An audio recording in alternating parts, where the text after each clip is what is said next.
La parole est à Madame Jamet. Merci, Monsieur le Président. D'abord, je tiens, comme tout le monde ici, à saluer le travail de notre ami et collègue Diep Even sur la décarbonation. Je pense que c'est un rapport qui est équilibré et un premier pas dans un travail qui est très sérieux sur la décarbonation et la modernisation de la flotte. Le problème, en fait, en réalité, je crois qu'il ne vient pas du Parlement. Il est clair qu'aujourd'hui, une majorité se détache sur ces sujets et j'espère qu'on le verra avec l'adoption de votre rapport. Le problème, il vient de la Commission qui s'entête à considérer les aides à la modernisation de la flotte et à la décarbonation comme des aides d'État et donc, en général, à vouloir les bannir et à les interdire.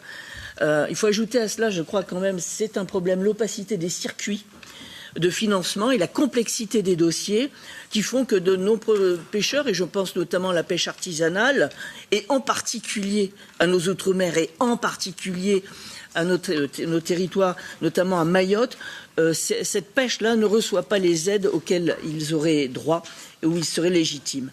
De la même façon, je crois qu'on ne pourra pas décarboner la flotte en restant dans le cadre actuel qui ne fait pas en fait la différence entre la surface du navire qui est utilisée pour la pêche et celle qui est utilisée pour le confort, la modernisation et je dirais même la sécurité qui opère souvent, puisque c'est un métier qui se déroule souvent dans des conditions indignes et qu'aucun d'entre nous n'accepterait. Donc moi je trouve que c'est un très bon rapport, c'est un premier pas, c'est une étape importante et que nous devons bien ça à la pêche et à nos pêcheurs.